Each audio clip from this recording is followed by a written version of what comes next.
inyo kung paano ako magluto ng fried rice. So, tara, samahan niyo ako.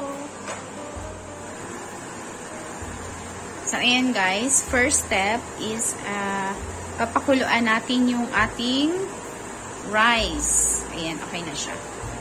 Mga 5 minutes lang to. Normally, 15 minutes to lulutuin. So, 5 minutes to 7 minutes ko lang siya papakuluan. And then, it will continue to cook later kapag i-fried rice na natin siya. So, sasamahan ko siya ng quinoa. Look, I have quinoa here as well. Lulutuin natin yan together with the rice. Tapos ngayon naman, ipapakita ko sa inyo yung mga vegetables na ilalagay ko sa ating fried rice. So, ayan guys, ito ang aking kailangan sa ating fried rice. For the protein, I need tofu, broccoli, hindi ko lang kung tawag nito sa Tagalog, carrots, red cabbage, I have here mushrooms, scallions, spinach, and I have also a bell pepper. So, ayan, i-chop na natin to ng maliliit. Anyways, ang ating quinoa ay ready na siya. So, ayan na, naluto na siya. So, ilalagay na natin siya mamaya.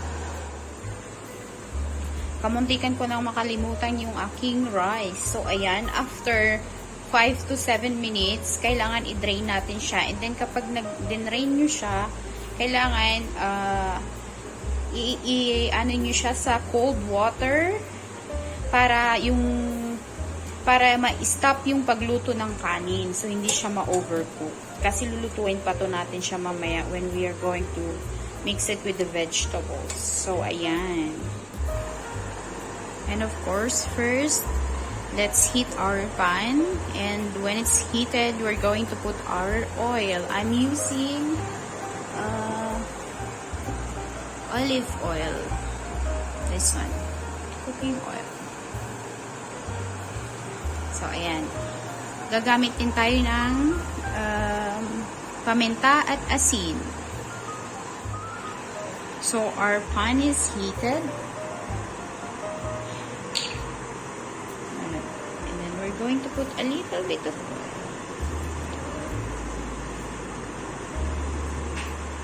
Ano siya nang madami. Just like that.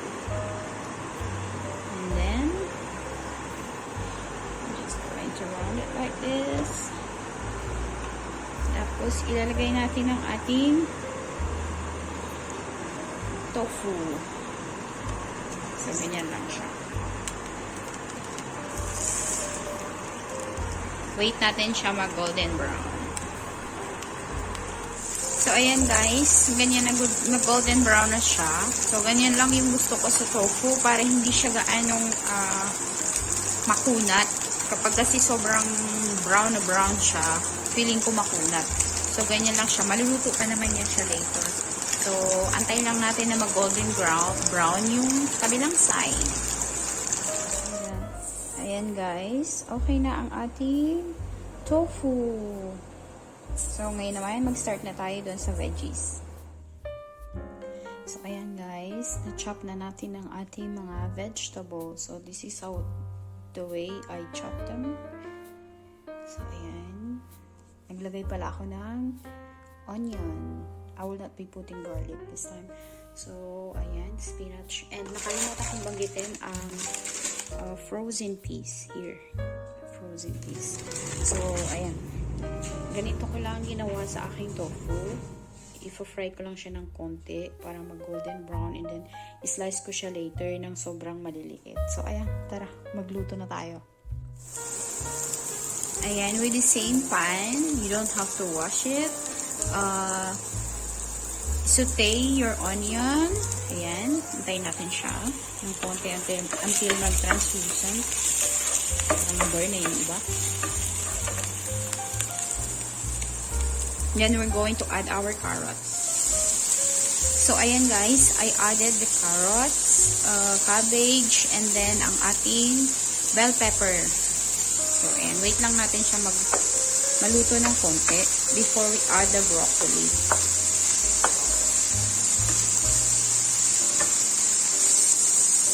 Hindi pa natin siya isi-season, mamaya na lang. Kasi kapag na-season yung unang vegetables, yung iba, magiging bland siya. So, kapag okay na lahat na nalagay natin, tsaka tayo maglalagay ng salt and pepper. And guys, i-add ko pala yung ating peas. Kasi ano pa siya, frozen. So, para maluto siya.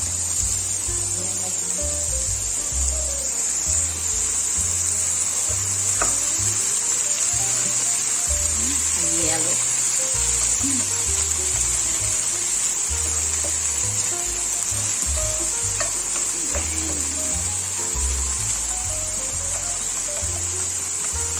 Maluto siya. Hintayin lang ulit natin. Ayan. Broccolis into the pan. Oops. Ayan.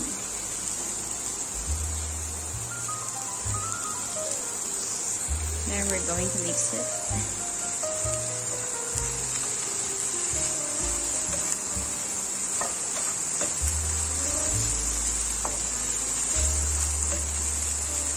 Kapag nagluluto kayo guys ng alimbawa, like sinasama niyo yung broccoli, huwag niyong itatapon yung ganyan, yung mga ganun, yung pinaka-stem niya, kasi dun masustansya yun siya.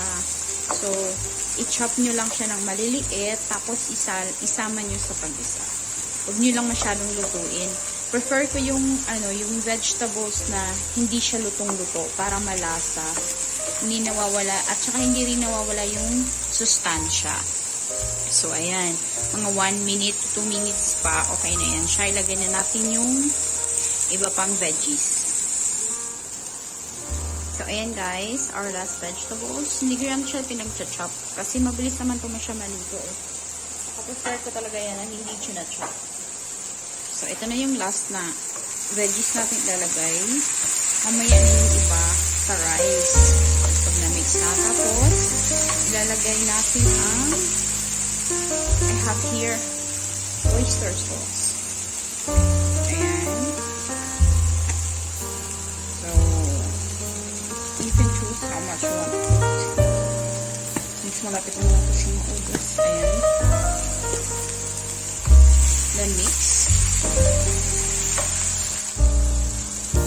So, ayan guys. Ganito na siya.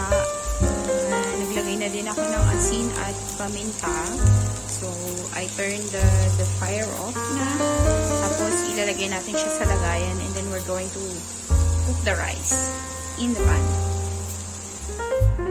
So, ayan. Our next step, using the same pan, we're going to put oil. Let it heat. Then, we're going to put our rice. So, ayan guys. Nalagay ko na ang ating rice together with quinoa. And then, we're going to put soy sauce. You can add eggs as well if you want. Yun yung pinaka-source of protein. You can add eggs, bacon, or ham, anything you want. Sliced chicken, mga ganun. So, lalagay tayo ng soy sauce. On the side, guys, like ganito. So, pinaka-side niya, niluluto ko yung aking mushroom. Mabilis lang ko ito. Ganito lang ang pagluto ko talaga sa mushroom kapag naglalagay ako ng mushroom sa aking fried rice. Hindi ko siya sinasama dun sa mga naunang vegetables. Ganyan lang siya ginagawa ko. You can add pepper as well para maging aromatic siya. You can also add garlic, but I prefer not to add garlic. I don't really add garlic sa aking fried rice. But you can add whatever you want, kahit na anong vegetables. Kapag nagluluto talaga ako ng fried rice, as in maraming vegetables talaga. So, ayan. Ayan guys, ayan, minix ko na ang aking mushrooms. Now we're going to add our spinach. Ayan.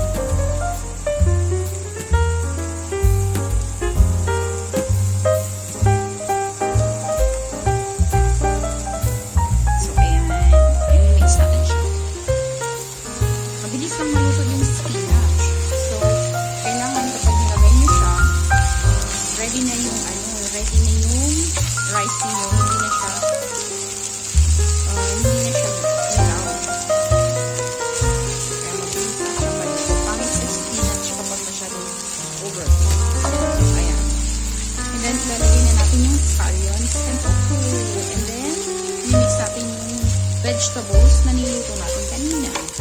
And then, we're ready. Ayan, I mix our cooked vegetables. Mix cooked vegetables. Tapos, hininaan ko na din yung apoy. Low fire na siya. The reason why kung bakit madami siya guys, kasi magdadala ako ng baon guys. This is how I cook my fried rice. Really a lot of vegetables. Then you can later mag-add ako ng hemp seeds and avocado on top. So, ayan. Tapos na. Thanks for watching. I'll see you next time. Bye-bye. So, ayan guys. Ito na ang aking finished product. So, nilagyan ko siya ng avocado on top. Cashew nuts and walnuts.